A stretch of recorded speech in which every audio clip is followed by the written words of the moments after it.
Hello നമസ്കാരം. എല്ലാവരും class തുടങ്ങുന്നത് പോലെ തന്നെ ഞാനും ആദ്യമായി പവർ സപ്ലൈയിലാണ് തുടങ്ങാൻ പോകുന്നത്. സിമ്പിളായിട്ട് ഇവിടെ പെൻസിൽ വരച്ചിട്ടുണ്ട്. പിന്നെ ഒരു കാര്യം, ഇത് ഓഡിയോ ബന്ധപ്പെട്ട സർക്യൂട്ടാണ്, ക്ലാസ്സുമാണ്. ഇതിനിടയ്ക്ക് മറ്റുള്ളവർ വന്ന് കയറി കമാൻഡ് ഇടാൻ നിൽക്കരുത്. ഇത് ഓഡിയോ മാത്രമാണ്, പ്രാക്ടിക്കൽ ക്ലാസ്സാണ്. തിയറി ആയിട്ട് ഒരു ബന്ധമില്ല, തെറ്റിദ്ധരിക്കരുത്. തിയറി പഠിക്കാത്തവർ തിയറി ക്ലാസ് പോയി പഠിക്കണം. അല്ലെങ്കിൽ ഇത് കണ്ടിട്ട് ഇതെല്ലാം തെറ്റാണ് എന്ന് വാദിക്കാൻ വരരുത്. ഇത് ഞാൻ പഠിച്ച തിയറിയാണ്, എൻ്റെ ഐഡിയ ആണ്. മറ്റുള്ളവരായിട്ട് ഇത് കമ്പയർ ചെയ്യരുത്. നിങ്ങൾ പഠിക്കുന്ന തിയറി വേറെ ആയിരിക്കാം, അതിൽ എനിക്ക് വിരോധമില്ല. പക്ഷേ ഇത് ഞാൻ പഠിച്ചത് നിങ്ങളെ പഠിപ്പിക്കുകയാണ്. ഞാൻ പഠിച്ചതും ഞാൻ അറിഞ്ഞ അറിവും അതാണ് പഠിപ്പിക്കാൻ പോകുന്നത്. അത് മറ്റുള്ളവർ തിയറി ആയിട്ട് കമ്പയർ ചെയ്യരുത്, ദയവ് ചെയ്ത്. ഇത് പ്രാക്ടിക്കൽ ക്ലാസ്സാണ്. ഓക്കെ, നമുക്ക് തുടങ്ങാം. അപ്പോൾ ആദ്യം നമ്മൾ പവർ സപ്ലൈ, ഇതിപ്പോൾ ആംപ്ലിഫയറിൻ്റെ പവർ സപ്ലൈ ഞാൻ സ്കെച്ച് വരച്ചിരിക്കുകയാണ്. അത് തറവായിട്ട് നമ്മൾ പഠിച്ചിരിക്കണം. എല്ലാവരും പഠിപ്പിക്കുന്നതാണ്. ഞാനും അത് എൻ്റെ അറിവ് വെച്ച് ഞാൻ പഠിപ്പിച്ച് കാണിച്ചു തരാം. അപ്പോൾ നമ്മൾ ആദ്യം ട്രാൻസ്ഫോമർ വരച്ചിട്ടുണ്ട്.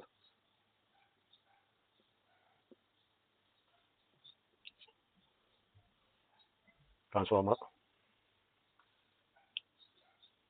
ഇത് ക്യാമറയിൽ കാണാൻ വേണ്ടിയിട്ടാണ് ഞാൻ തിക്കായിട്ട് വരക്കുന്നത്.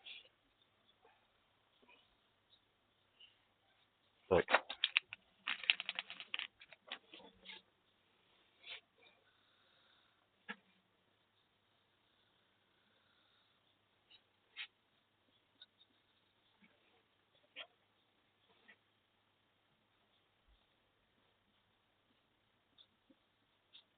എല്ലാ പവർ സപ്ലൈയും പോലെ തന്നെ ഇത് ഒരു ഡ്യുവൽ പവർ സപ്ലൈ ആണ്.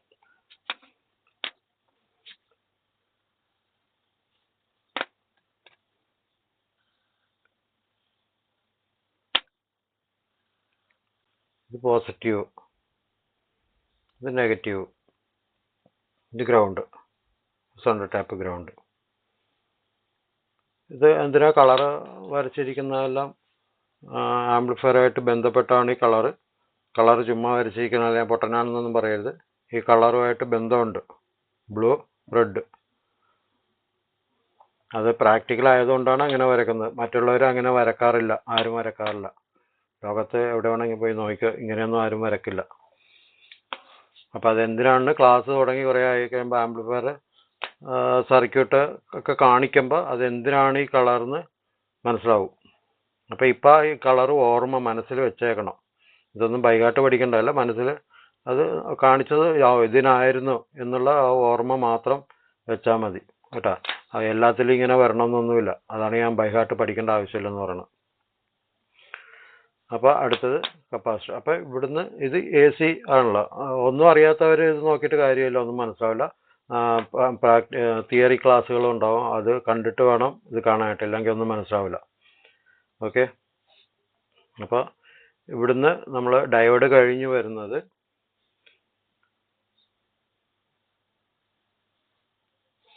ഇവിടെ AC, ഇത് AC.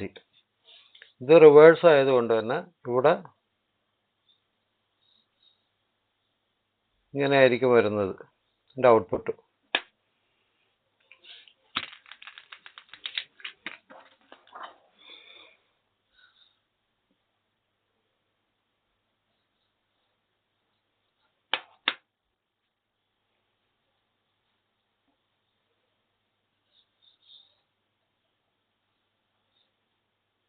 ഓക്കെ, ഇത് പോസിറ്റീവ്.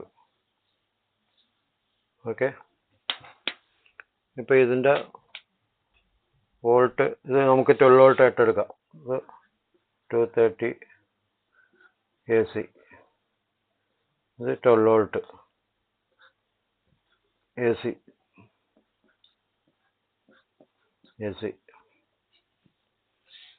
അപ്പോൾ ഇവിടെ വരുന്നത് 12 വോൾട്ട് ആയിരിക്കും.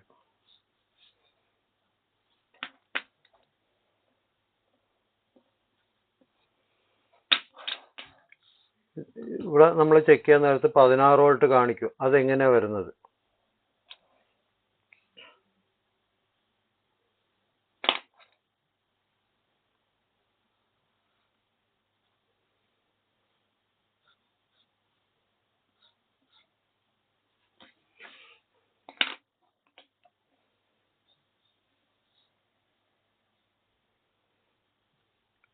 ഇത് ആണ് ഇതിൻ്റെ പീക്ക് വോൾട്ടേജ്. ഇത് 12 വോൾട്ട് ആയിരിക്കും. നമ്മളിപ്പോൾ മീറ്റർ എടുത്ത് ഇവിടുന്ന് അക്രോസ് മെഷർ ചെയ്ത് കഴിഞ്ഞാൽ ഇത് 12 വോൾട്ട് ആയിരിക്കും.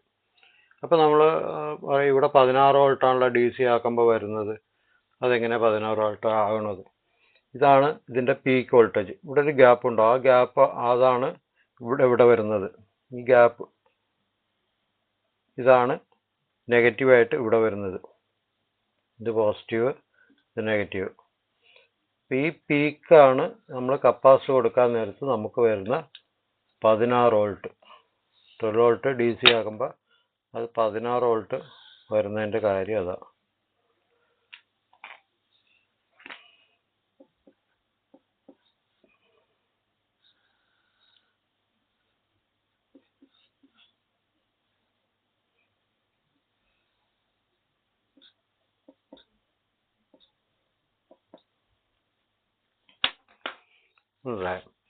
അപ്പോൾ ഈ ആംപ്ലിഫയറിലൊക്കെ ഹമ്മിങ് വരുന്നില്ല. ഹമ്മിങ് വരുന്നതിൻ്റെ കാരണം എന്താണെന്ന് വെച്ച് കഴിഞ്ഞാൽ ഇത് പീക്കിൽ വരാൻ നേരത്ത് ഈ കപ്പാസിറ്റർ ചാർജ് ആവും.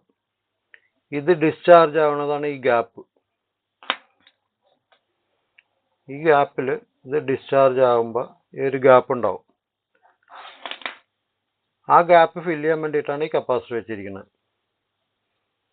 അപ്പോൾ ഈ കപ്പാസിറ്ററിൻ്റെ വാല്യൂ നമ്മളിപ്പോൾ ഒരു ലോഡ് കൊടുക്കാൻ നേരത്ത്, ലോഡ് ഇല്ലാത്തപ്പോൾ അറിയില്ല, ലോഡ് കൊടുക്കാൻ നേരത്ത് ഈ കപ്പാസിറ്ററിൻ്റെ വാല്യൂ കുറവാണെങ്കിൽ ഇവിടെ ഒരു കർവ് വരും DC-യിൽ. അത് AC പൾസാണത്. ആ AC പൾസാണ് നമുക്ക് ഹമ്മിങ് ആയിട്ട് ആംപ്ലിഫയറിൽ വരുന്നത്. അപ്പോൾ നമുക്കിതിൻ്റെ കപ്പാസിറ്ററിൻ്റെ വാല്യൂ പോരാ.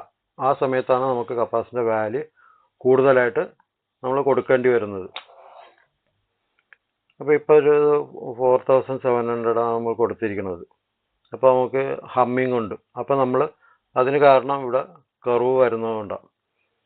അപ്പോൾ നമ്മൾ അത് 10,000 6,800 അങ്ങനെ മാറ്റി ആണ് നമ്മളത് ചെക്ക് ചെയ്യണത്. അല്ലെങ്കിൽ മീറ്ററിനകത്തും ചെക്ക് ചെയ്യാൻ പറ്റും. അത് മീറ്റർ ഇല്ലാത്തവർ എല്ലാവർക്കും മീറ്റർ വാങ്ങാൻ പറ്റില്ലല്ലോ അതിനുള്ള. അപ്പോൾ അത് കാരണം നമ്മൾ 10,000 MFD അങ്ങനെ എന്തെങ്കിലും കൊടുക്കും. ഓക്കെ, അതെന്തോ ആയിക്കോട്ടെ. നമ്മൾ ഇപ്പോൾ ഇത് അസംബ്ലിങ്ങിനെ കുറിച്ചല്ല പറയുന്നത്. നമ്മളിപ്പോൾ ഓൾറെഡി ചെയ്ത് വെച്ച ആംപ്ലിഫയർ റിപ്പയറിങ്ങാണ് ചെയ്യുന്നത്. അപ്പോൾ ഹമ്മിങ് ഉണ്ടെങ്കിൽ നമ്മൾ ഇപ്പോൾ 10,000 ആണെങ്കിൽ അതേ വാല്യൂ തന്നെ 10,000 നമ്മൾ വാങ്ങിയിടും. അപ്പോൾ ആ പ്രശ്നം അവിടെ കൊണ്ട് തീർന്നു. അപ്പോൾ വരുന്ന കാരണം ഇതാണ്. ഇപ്പോൾ കപ്പാസിറ്റർ വീക്കാകുന്ന നേരത്ത് ഇവിടെ DC ഡിസ്ചാർജ് ആവാനുള്ള ടൈമിംഗ് കിട്ടില്ല. അതുകൊണ്ടാണ് നമുക്ക് ഹമ്മിങ് വരുന്നത്. അപ്പോൾ ഇപ്പോൾ മനസ്സിലായി 16 വോൾട്ട്. അപ്പോൾ നമ്മൾ ഇതിന് പ്രത്യേകിച്ച് ഒരു കാര്യം പഠിക്കാണ്ട് ഇതിനകത്ത് ഇത് പോസിറ്റീവ്, ഇത് നെഗറ്റീവ് അല്ലേ? ഇതെല്ലാവർക്കും അറിയാവുന്ന കാര്യമാണ്. നെഗറ്റീവ് ഇതിന് നമ്മൾ ആണായിട്ടും ഇതിനെ പെണ്ണുമായിട്ട് കണക്ക് കൂട്ടിക്കുക.